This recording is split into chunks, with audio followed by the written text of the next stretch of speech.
कैसे हो बच्चों आप सब? कैसी चल रही है आपके बोर्ड्स के पेपर की तैयारी? आज हम शुरू करेंगे chapter 11 trigonometric functions and their graph. उसको शुरू करने से पहले हमें कुछ बेसिक्स के बारे में पता होना चाहिए, जैसे हमने चैप्टर नंबर 10 में देखा था, उसके प्रॉपर बेसिक्स के बारे में। अच्छा, अब ट्रिग्नोमेट्री जो है ना, इसके जितने भी चैप्टर्स हैं, ठीक है, ये जो एक दूसरे से ना आपस में रिलेट करते हैं। जैसे हमने चैप्टर नंबर 10 में भी यूनिट सर्कल लिया था, सही है। अब देखें चैप्टर 11 में भी हम यूनिट सर्कल को लेके और कुछ चीज़ों के बारे में पढ़ रहे हैं, सही है। अच्छा, दूसरी बात ये कि प्लेलिस्ट को मैंने, आपको पता है प्लेलिस्ट के ऊपर मैं डिज़ाइन कर देता हूँ, ठीक है, और सीक्वेंस वाइज होती है, यानी कि 1 2 3 4 5। और प्लेलिस्ट के अंदर जो है यानी कि सारी वीडियोस को देखना बहुत ज़रूरी है। वो इसलिए क्योंकि अगर मैं पार्ट 1 में कोई बात बताना भूल जाता हूँ तो वो मैं पार्ट 2 में बता देता हूँ, और अगर पार्ट 2 में बताना भूल गया तो वो पार्ट 3 में। और उसके बाद हम लास्ट में एक पूरी कॉम्प्रिहेंसिव यानी कि समरी बनाते हैं एक्सरसाइजेस की, ठीक है, कि हमने उस एक्सरसाइज में सीखा क्या है, सही है। तो अब हम चलते हैं, अपना करते हैं चैप्टर नंबर 11। अच्छा, अब ये चैप्टर नंबर 11 जो है, इसके अंदर हम दो चीज़ें देखेंगे, एक ट्रिग्नोमेट्रिक फंक्शन जो हैं और दूसरा उनके ग्राफ्स, सही है।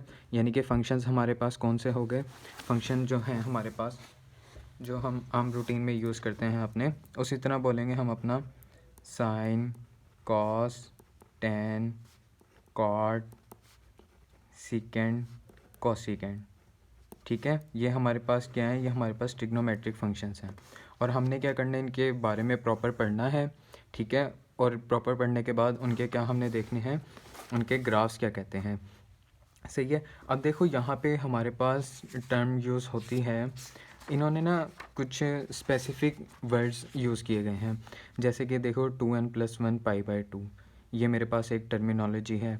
उसके बाद मेरे पास देखो थीटा नॉट इक्वल टू कह रहा है n π, यानी कि उन्होंने क्या किया है, कुछ यहाँ पे ना जनरलाइज टर्म बताई गई हैं, और जनरलाइज टर्म के बाद उन्होंने क्या किया है, देखो यहाँ पे 3π/2 n π अपना सॉरी +-π/2, यानी कि +-π/2 मेरे पास किसके इक्वल होगा, 90 डिग्री के इक्वल होता है।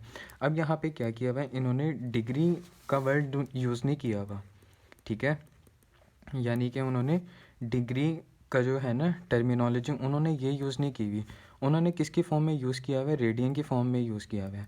और हमें पता है कि जब हम ट्रिग्नोमेट्री के बारे में पढ़ते हैं तो वो हम क्या करते हैं, हम रेडियन की चीज़ में देखते हैं, ठीक है।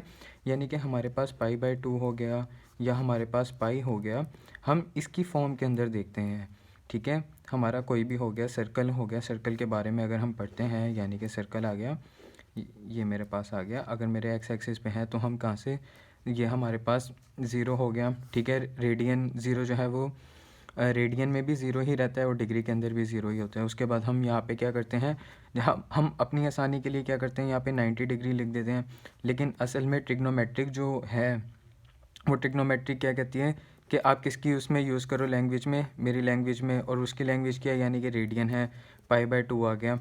उसके बाद हमारे पास क्या आ जाता है, यहाँ पे अपना 180 डिग्री आ गया, ठीक है, 180 डिग्री आ गया। 180 डिग्री को हम किससे रिप्रेजेंट करते हैं, पाई से रिप्रेजेंट करते हैं। उसके बाद हमारे पास 270 डिग्री आ गया, ठीक है, 270 को शायद हम 3π/2 मेरे ख्याल से हम ऐसे करते हैं, ये हमारे पास आ गया, ठीक है। इसी तरह ही हमने क्या करना है, बाकी सारी चीज़ों को देखना है। अब यहाँ पे बड़ी ज़बरदस्त चीज़ है, वो ये हमने देखना है कि जो कि हमने पहले देखा था चैप्टर नंबर 9 में, ठीक है, ट्रिग्नोमेट्रिक जो है उसका, उसके अंदर हमने देखा था कि डिग्री से हमने किस में जाना होता था, रेडियन में जाना होता था,